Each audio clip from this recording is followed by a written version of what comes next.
A good listener is always a good speaker. Therefore, listening is an art. Welcome back, Mizaज English page.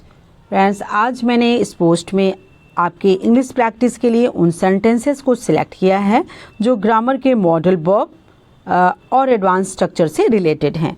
Modal verb में खासकर मैंने उन sentences को लिया है जहां पर हम मस्ट और मस्ट बी या उससे रिलेटेड सेंटेंसेस को रखते हैं, और कुछ मैंने एडवांस स्ट्रक्चर के सेंटेंस रखे जिससे हमारी अच्छी प्रैक्टिस हो जाए. तो चलिए स्टार्ट करते हैं. सबसे पहले थोड़ा इंट्रोडक्शन हो जाए. Must be. देखिए, मस्ट भी बहुत ज़्यादा इस्तेमाल करते हैं बोलचाल की भाषा में. बहुत सारे सेंटेंसेस हमारे बनते ही हैं मस्ट बी वाले सेंटेंसेस से. अच्छा, मस्ट बी का इस्तेमाल हम वहाँ करते हैं जहाँ कोई भी काम हमको ज़रूर होना या निश्चित हो कि ये काम हो रहा है या हो रहा होगा या होना चाहिए. जैसे देखिए, अध्यापक कक्षा में ज़रूर पढ़ा रहे होंगे, तो इन सेंटेंसेस से पता चलता है कि अध्यापक इसमें क्लास में ज़रूर पढ़ा रहे होंगे. तो ऐसे सेंटेंसेस में हम मस्ट बी का इस्तेमाल करते हैं. और एग्जाम्पल देखिए, जैसे वह ज़रूर मुझसे कुछ छुपा रही होगी. तो बोलचाल की भाषा में ऐसे सेंटेंस हम बहुत इस्तेमाल करते हैं. ज़रूर मुझसे कुछ छुपा रही होगी. She must be hiding something from me. She must be hiding something from me. वह मुझसे कुछ छुपा रही है. या जैसे इसमें मुझे लग रहा है कि आप निश्चित ही मुझे सुन रहे होंगे, तो ये काम भी निश्चित है. तो you must be listening to me. ज़रूर आप लोग मुझे सुन ही रहे होंगे, तो ये निश्चित है कि आप मुझे सुन रहे हैं, तभी तो आप वीडियो देख रहे हैं. तो ऐसे सेंटेंसेस जहां हमको लगता है कि ये काम निश्चित हो रहा होगा, वहाँ हम मस्ट बी का इस्तेमाल करते हैं. अब चलिए, मस्ट बी से पहले हम लोग मस्ट को समझें कि मस्ट का इस्तेमाल कहाँ करते हैं. और मस्ट बी को वर्ब के साथ साथ कभी कभी एडजेक्टिव और नाउन के साथ भी रखते हैं. पहले उसको समझ लें, फिर हम मस्ट बी को डिटेल में समझेंगे, क्योंकि मस्ट बी हमारी बोलचाल की भाषा में बहुत ज़्यादा इस्तेमाल होता है. तो चलिए पहले मस्ट को जानें. मस्ट को अगर देखा जाए तो इसके अर्थ में निकलता अवश्य जरूर. जब कभी सेंटेंस में या बोलचाल की भाषा में आप अवश्य जरूर वाले शब्दों का इस्तेमाल करते हैं अब भाव को एक्सप्रेस करने के लिए, तो हम वहाँ मस्ट का इस्तेमाल करते हैं. यानी सलाह दी जाए, कोई दायित्व या कोई कर्तव्य को प्रकट करने के लिए अवश्य जरूर का इस्तेमाल करते हैं, तो हम मस्ट का इस्तेमाल करते हैं. जैसे सिंपली ये मुझे पढ़ना चाहिए, तो हम ट्रांसलेट करते हैं आई शुड स्टडी. बट इसमें अवश्य लग जाए, मुझे अवश्य पढ़ना चाहिए, आई मस्ट स्टडी. या जैसे मुझे ज़रूर अपना होमवर्क करना चाहिए, ज़रूर और या अवश्य लग गया, I must complete my homework. तो जनरली जहाँ बातचीत के दौरान हम लोग अवश्य या ज़रूर वाले फोर्स करते हैं कि ये काम करना ही है, ये दायित्व ये कर्तव्य ज़रूर करना है, वहाँ पर हम लोग मस्ट का इस्तेमाल करते हैं. जैसे वह ज़रूर आपका मित्र होगा. अब इन सेंटेंस में देखिए, यहाँ पर तो वर्ब नहीं है, तो कुछ कभी कभी मस्ट का इस्तेमाल हम नाउन या एडजेक्टिव यानी किसी नाम के या किसी क्वालिटी के साथ रखते हैं. तो वहाँ मस्ट का इस्तेमाल कैसे करते हैं. जैसे वह ज़रूर आपका मित्र होगा या होना चाहिए, तो he must be your friend. He must be your friend. आप ध्यान दीजिए, योर फ्रेंड यहाँ नाउन हो गया. वह अवश्य एक चित्रकार होगा या होना चाहिए, ये सेंटेंस आता है. जैसे he must be a painter, यानी मैंने उसकी पेंटिंग देखी, बहुत अच्छी थी, तो ज़रूर वो चित्रकार होगा, ऐसे बोलते हैं ना, या चित्रकार होगा या होना चाहिए, तो हम मस्ट बी का इस्तेमाल करते हैं. अब देखिए, हमें अवश्य ईमानदार होना चाहिए. अब ईमानदार तो एडजेक्टिव है, एक क्वालिटी है, तो देखिए वहाँ भी मस्ट बी का इस्तेमाल किया. We must be honest. हमें ईमानदार होना चाहिए. तो यानी नाउन और एडजेक्टिव के साथ भी हम मस्ट का इस्तेमाल करते हैं. अब चलिए अपने मस्ट बी में आते हैं, जहाँ सबसे ज़्यादा हम वर्ब का इस्तेमाल करते हैं.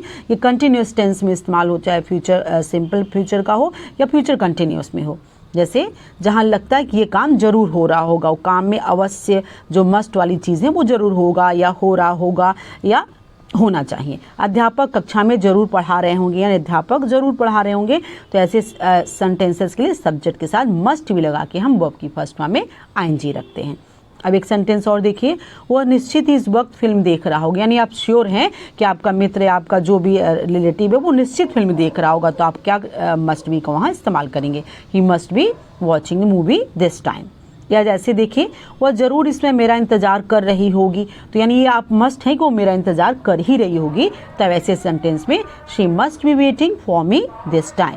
तो जहाँ पर आप श्योर हैं कि काम निश्चित हो रहा होगा, वहाँ मस्ट बी का इस्तेमाल करके वर्ब की फर्स्ट फॉर्म में आईएनजी लगाते हैं. अब देखिए दूसरा सेंटेंस में ध्यान दीजिए, मैं आपके घर जरूर आ रहा हूँ. यहाँ होगा नहीं, आ रहा हूँ, बस कंटिन्यूस टेंस है, लेकिन ये ज़रूर है. I must be coming to your house. I must be coming to your house. जहाँ काम निश्चित रूप से होना है, यानी हो रहा है या हो जो यानी प्रेजेंट फ्यूचर में भी आ जाए, हो रहा होगा, तो वहाँ मस्ट बी का इस्तेमाल करते हैं.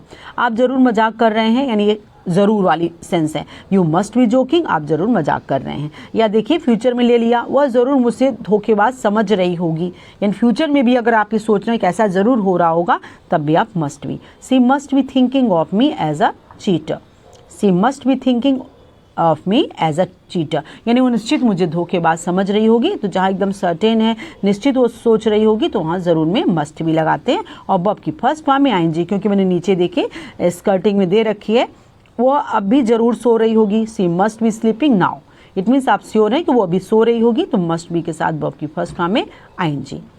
आप सभी को जरूर अचंभा हो रहा होगा, यानी ये जरूर वाली बात है। All you all must be wondering, अचंभा होना यानी वॉन्डर होना, आश्चर्यचकित होना। वे जरूर मुझसे मिलने के लिए बेताब हो रहे होंगे, इट मीन्स आपने कुछ अच्छा काम किया है, आप कहीं जा रहे हैं तो बहुत वो बेताब हो रहे होंगे, आपको निश्चित सर्टेन है।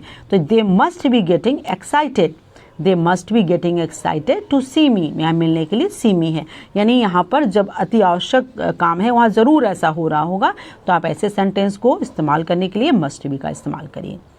वे हमारी तलाश कर रहे होंगे, यानी आप निश्चित है कि वो हमारी तलाश कर रहे होंगे, इस बात को आपने निश्चित हो रहा होगा। तो they must be looking for us, looking for यानी तलाश करना या खोजना। दे must be looking for us, तो जहाँ पर आपको लगे कि एकदम निश्चित ये काम हो ही रहा होगा, वहाँ मस्ट बी रखते हैं। अब चलिए मैंने एडवांस स्ट्रक्चर में रखा अगर तुम कहो तो, बहुत इंटरेस्टिंग स्ट्रक्चर है अगर तुम कहो तो, बहुत बोलचाल की भाषा में बहुत ज़्यादा इस्तेमाल करते हैं सेंटेंसेस। जैसे बोलते हैं ना, अगर तुम कहो तो हम फिल्म देखने चलते हैं, तो बाकी पोर्शन सेकंड पोर्शन तो एज इट इज़ ट्रांसलेशन में होगा, बट फर्स्ट में इफ़ यू से सो, अगर तुम कहो तो we will go to movie और फिल्म। अगर कहो तो मैं यहाँ से चला जाऊँगा, इट मीन्स आप अपना नाराज़गी भी दिखा सकते हैं। If you say so I will go away from here, मैं यहाँ से चला जाऊँगा, यानी फ्यूचर टेंस में है तो आई विल गो, यानी I shall go, I will go from here. लेकिन अगर तुम कहो तो आगे का पोर्शन जो है आप इसको लर्न कर लीजिए कि अगर तुम कहो तो if you say so can I get one more ice cream, तो यानी सेंटेंस का सेकंड पोर्शन तो अपने ट्रांसलेशन के अकॉर्डिंग है। फर्स्ट पोर्शन में if you say so can I get one more ice cream, ऐसे सिंपली बहुत ही अच्छा लगता है, ये स्ट्रक्चर ही बहुत बढ़िया है। अगर तुम कहो तो हम क्रिकेट खेलने चल सकते हैं। If you say so we can go to play cricket, it means है इफ़ यू से सो अगर कहो तो we can go to play cricket, हम क्रिकेट खेलने चल सकते हैं। फर्स्ट पोर्शन आपको थोड़ा लर्न कर लीजिए और बहुत अच्छे अच्छे सेंटेंसेस से बनते हैं। जैसे देखिए, अगर तुम कहो तो क्या मैं अपने दोस्तों को नए साल की पार्टी में बुला लूं, नए साल की पार्टी में बुलाना, तो इफ़ यू से सो अगर तुम कहो तो can I invite my friends in the new year party, if you say so can I invite my friends in the new year party. तो ये सेंटेंसेस इस तरीके के हम लोग बहुत सारे बनाना चाहते हैं, तो इससे बहुत आसानी से बन जाएगा। ज़रूर आपको स्ट्रक्चर और ये मॉडल समझ में आया होगा। अगर समझ में आया तो आप ज़रूर कमेंट्स करके बताइए। Thanks for watching. और अगर कोई क्वेरी है, कोई आपको प्रॉब्लम है, तो कमेंट्स में आप ज़रूर कहिए बेझिझक, I will solve all that. Thank you. Thanks.